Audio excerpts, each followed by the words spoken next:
এই যে রক্ত যে স্খলিত হচ্ছে, সেই রক্ত ধীরে ধীরে ধীরে ধীরে গুরুদেবের হাতের কাছে চলে গেছে।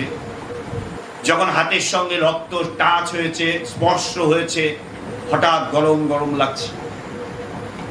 গুরুদেব ভাবছে হঠাৎ এরকম লাগছে কেন।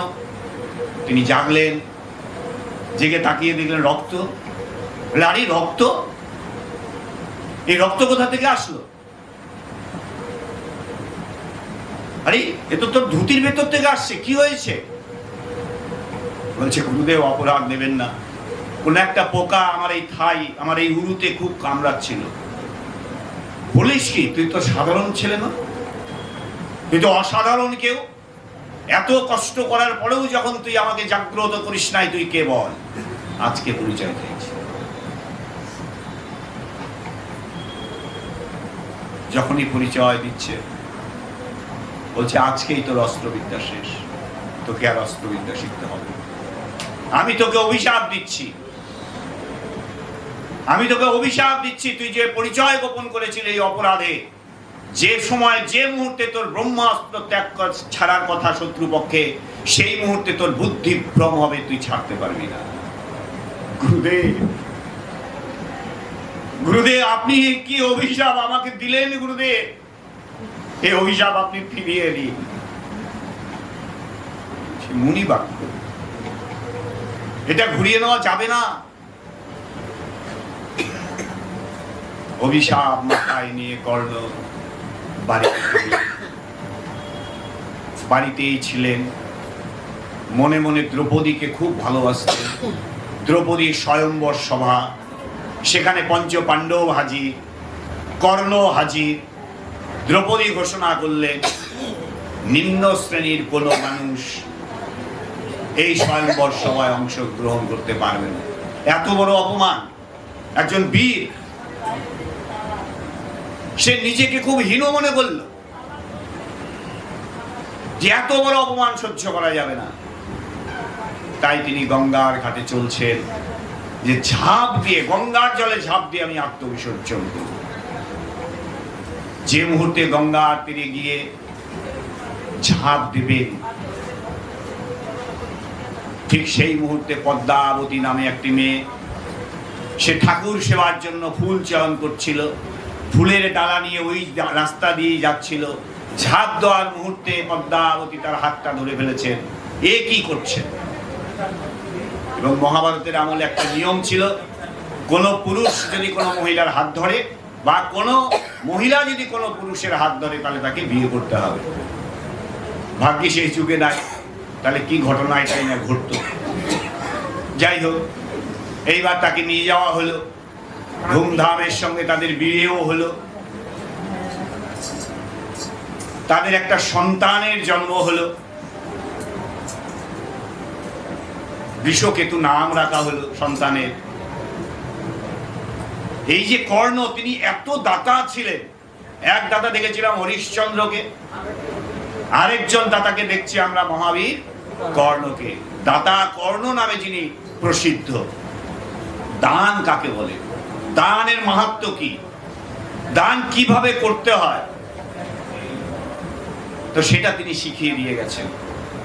তিনি অকাতরে দান করতেন, এমনকি কুণ্ডলী, যেটা তার জীবনের একটা ছিল, কি বলে, তাবিজ, সেটাও তিনি দান করে দিয়েছিলেন। নিজের জীবনকে তিনি পরোক্ষ করেন নাই। যখন এই দানের কথা সারা রাজ্যে একদম ছড়িয়ে গেল, তো ভগবান তখন পরীক্ষা করতে আসলেন। তিনি ব্রাহ্মণ বৈষ্ণব ছদ্মবেশে আসলেন। এসে বলছে, কর্ণ, কর্ণ, কর্ণ। পদ্মাবতী বেরিয়ে আসছে। কে? কে? ও আপনি, আসুন আসুন, প্রণাম। বলছে আজকে তো দ্বাদশী, আমি তোমার বাড়িতে আতিথেয়তা গ্রহণ করব। পদ্মাবতী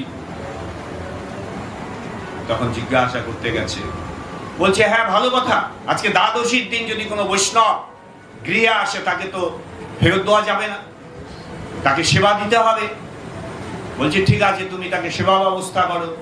ফিরে আসলেন, বৈষ্ণব বলছেন যে আমি অন্য কিছু সেবা নিব না, আমি মাংস সেবা নেব।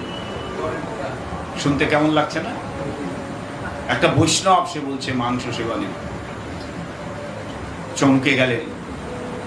কর্ণকে গিয়ে বললেন যে সে মাংস সেবা নিতে চায়। বলে দাও না, কত তো পশু আছে, সব জায়গায় পশু আছে, যে কোনো পশু। ফিরে এসে বলছে, প্রভু ঠিক আছে, আমরা ব্যবস্থা করছি, আপনি কোন মাংস গ্রহণ করবেন? বলছে তুমি সহ্য করতে পারবে তো? বলছে বলুন না, আমাদের বাড়িতে মাংসের অভাব নাই, যেখান থেকে বনবাজার থেকে নিয়ে আসবো। বলছে তুমি যে মাংসের কথা ভাবছো সেটি নয়।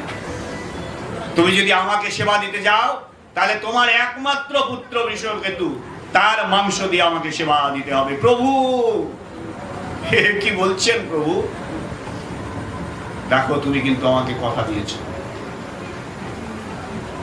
এবং দেখলেন এই দ্বাদশীর দিনে কোন বৈষ্ণব তাকে ফেরত দেওয়া যাবে না। তিনি রাজি হলেন, তার আসন দিলেন, আপ্যায়ন করলেন, বসালেন, এবং তিনি তার ছেলের সন্ধানে গেলেন। বৃষকেতু সে অন্যান্য ছেলেদের সঙ্গে পাশের মাঠে খেলাধুলা করছিল। মা ছুটে গেছেন, বৃষকেতু, বৃষকেতু। আরে এ তো আমার মায়ের গলা, মা কেন আমাকে ডাকছে?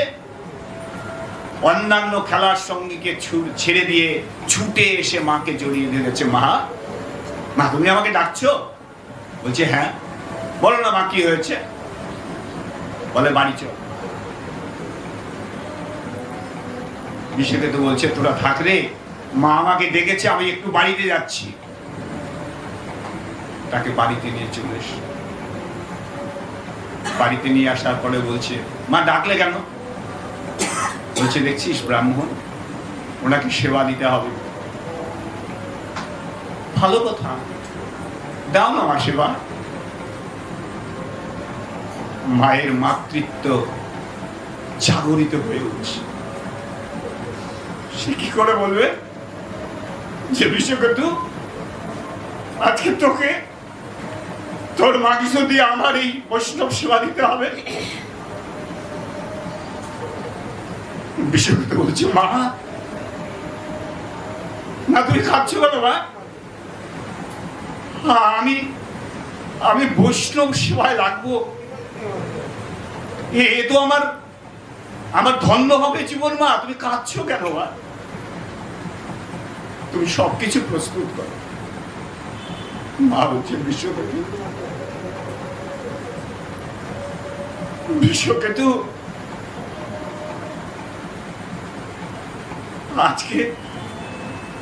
আজকে তোকে বলি প্রদান করে আমাকে বৈষ্ণব সেবা দিতে হবে। বলছে মা তুমি প্রস্তুত করো, আমি বৈষ্ণব সেবায় লাগবো। এ তো আমার পরম ভাগ্যের কথা। শুধু তাই নয় মা, এরপরেও যদি কোনো জন্ম থাকে, আমি ঈশ্বরের কাছে প্রার্থনা করব এইরকম কৃষ্ণ ভক্ত মায়ের গর্ভেই যেন আমার জন্ম দেয়। বৃষকেতুকে স্নান করানো হলো। দুজনে মিলে তাকে স্নান করিয়ে তাকে যখন বলিদান করবে প্রস্তুত হয়েছে মা বাবা দুজনই। বৃষকেতু বলছে একটু দাঁড়াও না, একটু দাঁড়াও। বাবার কাছে গেছে, বাবা বাবা তুমি আমাকে আশীর্বাদ করো বাবা, আমি যেন বৈষ্ণব সেবায় লাগতে পারি, তুমি আমাকে আশীর্বাদ করো।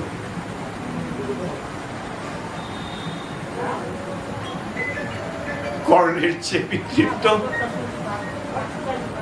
সেই পিতৃত্ব উচ্চারিত হয়ে উঠছে। বলছে বৃষকেতু, বৃষকেতু।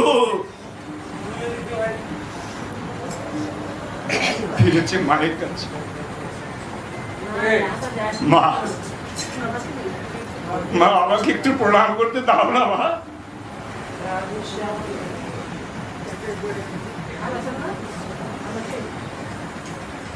মা একটু প্রণাম করতে দাও না। আমি আমি তোমার চরণ ছুঁয়ে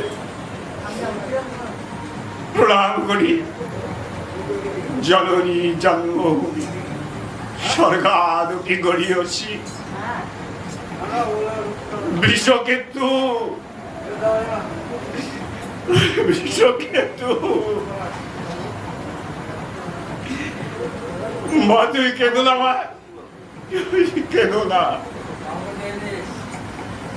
দুজন মিলে আজ সন্তানকে বলিদান করে মা তার দেহটাকে সুন্দর করে রান্না করেছেন,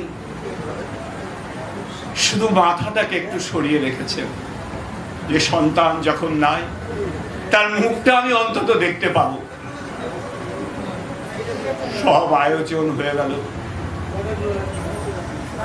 বৈষ্ণবকে সেবার আসনে বসিয়েছেন। নিজ পুত্রের মাংসের যে ব্যঞ্জন পসরা সাজিয়ে দিয়েছে। বৈষ্ণব বলছে এখনো তো অসম্পূর্ণ আছে, এর মাথাটা কোথায়? তুমি এর মাথাটা নিয়ে আসো। মা কাঁদতে কাঁদতে, বৈষ্ণব অপরাধ নিবেন না, এই কাঁদতে কাঁদতে সন্তানের মুন্ডুটা নিয়ে এসে আবার রান্না করেছে। রান্না করে বৈষ্ণবের সামনে তুলে দিয়েছে। বৈষ্ণব সেবায় বসছে।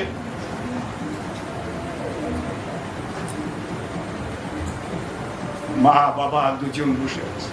প্রভু প্রভু সেবা করুন, সেবা করুন প্রভু। বৈষ্ণব বলছে সেবা হবে না, আমার আরেকজন চাই। সে কি? আমার তো একটি মাত্র সন্তান, তাকে আমি দিয়েছি। বলছে না, না হলে তো আমার এই সেবা হবে না। তুমি এখনই যাও, আরেকজন সন্তানকে তুমি ধরে নিয়ে আসো। মা ছুটে চলেছে, কাঁদতে কাঁদতে কাঁদতে কাঁদতে চলেছেন ওই খেলার মাঠে যেখানে বিষকেতুর সঙ্গে অন্যান্য ছেলেরা খেলছিল। তিনি সেখানে গেছেন অন্য একটা সন্তানকে খোঁজ করার জন্য। যখন গেছেন তখন দেখছেন যে বিষকেতু ওদের সঙ্গে খেলাধুলা করছে। হ্যাঁ, বিষকেতু বিষকেতু মা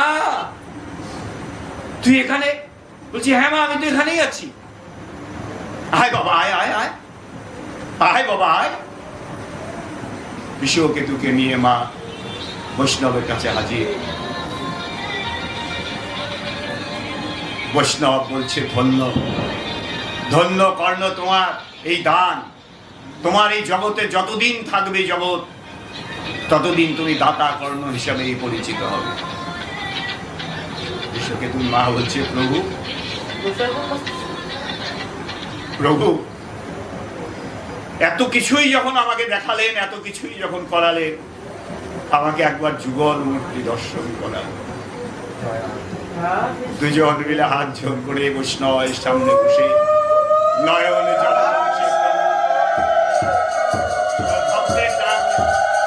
তিনি সহ্য করতে পারেননি। বৈকুণ্ঠ থেকে যুগল মূর্তি এসে তাদের সামনে দাঁড়িয়েছে।